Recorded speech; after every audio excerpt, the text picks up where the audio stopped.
Então, pessoal, continuando o exercício anterior, que pede também a aceleração no ponto B, vamos simplesmente fazer uma retrospectiva na letra A. Então, analisando aqui as duas resoluções, a gente sabe que depois que a gente descobre o CIR, né? Porque quando a gente vai descobrir aqui a velocidade em B, a gente utiliza quem como a nossa distância? De B ao CIR, certo?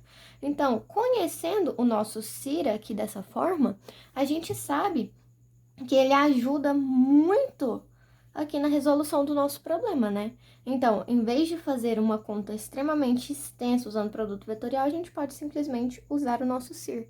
Então, ele veio para facilitar nos nossos cálculos, tá? Então, voltando agora para a resolução do exercício, né? Na letra B, que ele pede a aceleração no ponto B. Então, a fórmula da aceleração é essa daqui, ó. Aceleração no ponto P é igual a aceleração no ponto Q mais a nossa aceleração angular, né? Na forma vetorial. Produto vetorial com P menos Q, que essa daqui é o raio, né?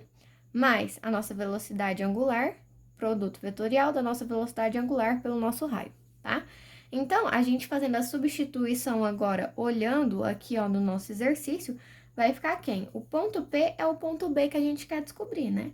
Então, vai ficar a aceleração aqui no ponto B, ela é igual à nossa aceleração no nosso ponto A, mais a aceleração angular aqui, né? Produto vetorial do B menos do A, mais a nossa velocidade angular, produto vetorial da nossa velocidade angular, pelo nosso raio, novamente, B menos A, certo? E daí, analisando essa fórmula aqui, ó, eu já coloquei alguns dados, tá? A nossa aceleração aqui no ponto A, ela vai ser zero. Por que ela vai ser zero? Lá no início do exercício, ele fala que a minha velocidade no ponto A, ela é constante. Não fala que ela é de 3,5 metros por segundo e ela é constante. Então, se a nossa velocidade nesse ponto ela é constante, a minha aceleração ela é nula, certo? Então, quando a gente tem a velocidade em um ponto que ela é constante, a aceleração dela vai ser nula. Então, por isso que aqui o nosso A, a aceleração no ponto A vai ser zero, tá? A nossa aceleração angular, a gente vai descobrir fazendo a derivada temporal aqui da nossa velocidade angular. Quando a gente deriva a nossa velocidade angular em função do tempo, a gente descobre o quê? Que vai sobrar apenas a nossa aceleração tangencial, não vai ter aceleração centrípeta. Por quê? Porque para haver aceleração centrípeta, a nossa trajetória ela tem que ser circular. E neste caso aqui, ó, ela descreve uma trajetória em linha reta, certo? Que ela vai subir aqui, ó, em linha reta nessa superfície aqui, tanto quanto essa daqui, certo? Então, a nossa aceleração angular, quando a gente derivar, ela vai ser simplesmente a aceleração angular vezes o nosso k, né? Que é a direção em que ela vai estar. Aí, a gente tem já o nosso raio, que a gente já calculou no exercício anterior, na letra A, né? E a nossa velocidade angular, que a gente também tem, certo?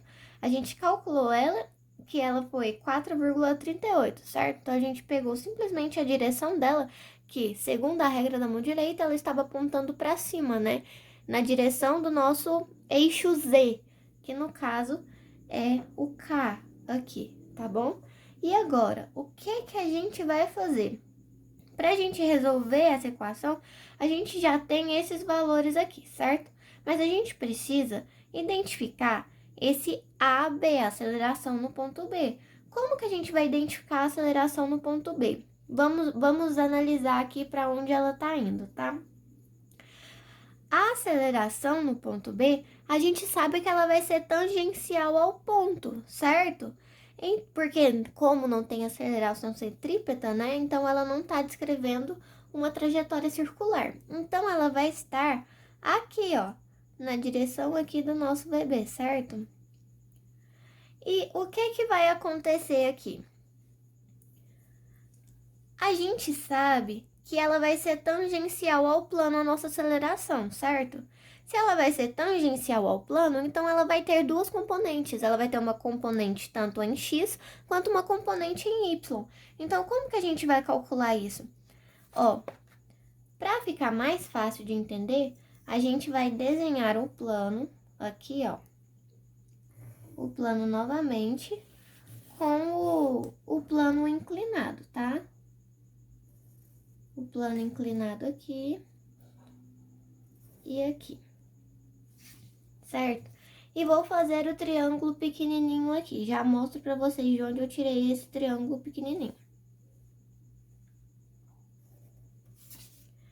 Aqui, ó, quando eu vou supor que a minha velocidade ela está aqui, ó. Ela é tangencial, certo? Vou apagar essa setinha aqui para ninguém confundir.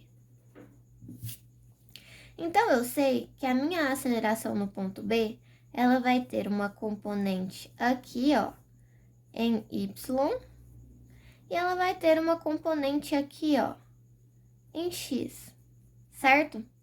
Então, quando eu tracejar uma linha aqui, ó, para eu descobrir essa componente aqui, ó, meu VBX, e tracejar uma linha aqui para a gente descobrir o nosso VBY, ela vai me dar esse triângulo menor, certo?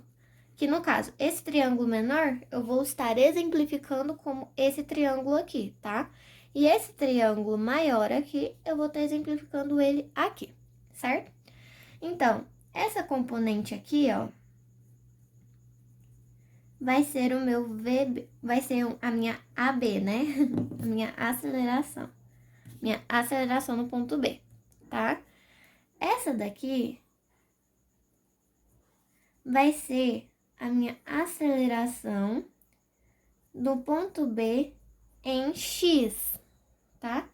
E quando a gente traça uma outra linha aqui, ó, que esse daqui, no caso, é a nossa componente em Y, né? Então, a gente vai traçar aqui, ó. Aqui a gente tem a nossa aceleração em B no ponto Y, tá? Aqui, nesse triângulo maior, a gente tem o ângulo de 60. Daí, quando a gente for fazer nesse triângulo menor uma semelhança de triângulos, a gente sabe que aqui, ó, vai ser 60 também, tá? E daí, se a gente for fazer também, ó, para esse lado aqui, ó, eu sei que é 60, certo? Então, para completar aqui, ó, esse ângulo aqui vai ser de 30, tá? E daí, por semelhança, ó, a gente vai pegar essa reta aqui e vai puxar o ângulo aqui também. Esse ângulo aqui é semelhante a esse. Observem as figuras que formam, entendeu? É como se essa daqui tivesse espelhada, tá? Então, aqui, ó, vai ser 60, entenderam? Então, ó, 30 com 60 vai dar 90, mais esse 90 aqui, 180. A soma dos ângulos internos está dando 180. E aqui a gente tem 60, a gente sabe que completando esse ângulo daqui, ó, esse de cima vai ser 30, certo? Então, 60 com 30 e aqui que tem um ângulo reto, 90, vai dar 180. Entenderam até aí? Vamos prosseguir, então. Então, para a gente achar a nossa aceleração no ponto B, a gente sabe que vai ser a soma das duas componentes, da componente em X e da componente em Y. Então, agora vamos achar a nossa componente em X, ó, ABX. ABX vai ser quem? Vai ser a nossa hipotenusa, que é o AB, certo? Vezes quem? Ó, o meu AX, ele tá acompanhando este ângulo de 60. Então, ele seria o meu cateto adjacente. Quando a gente tem o cateto adjacente sobre a hipotenusa, a gente tem um cosseno, certo? Então, vai ser a nossa hipotenusa, que é o AB, vezes o cosseno desse ângulo, que vai ser cosseno de 60, certo? E ele vai estar em qual direção? A gente não está calculando no eixo X. O eixo X, ele tem a direção em Y, certo? Agora, a gente vai fazer aqui para o ABY. Quem que vai ser o meu ABY aqui, ó? A gente pode fazer o ABY como sendo o seno, que ele tá de frente para o ângulo de 60, tá vendo? A gente pode fazer ele como sendo o seno de 60, ou, tá vendo que ele tá acompanhando aqui, ó, o vetor que acompanha o ângulo de 30, então ele pode ser tanto o seno de 60 quanto o cosseno de 30, certo? Então, ele vai ser o meu AB, que é a hipotenusa. Vamos colocar que ele vai ser o cosseno de 30, porque no exercício anterior a gente trabalhou com seno e com cosseno, certo? Então, vamos trabalhar só com o cosseno agora. Então, vamos colocar ele acompanhando esse ângulo aqui de 30, certo? Então, ele vai ser o cosseno de 30. Então, como ele está aqui no meu eixo Y, o eixo Y ele tem a direção de J. Então, esse vai ser meu ABX e esse vai ser meu ABY. Contudo, a gente tem então que o nosso AB, ele é igual a AB vezes o cosseno de 60 na direção de I, mais o nosso AB vezes o cosseno de 30 na direção de J, certo?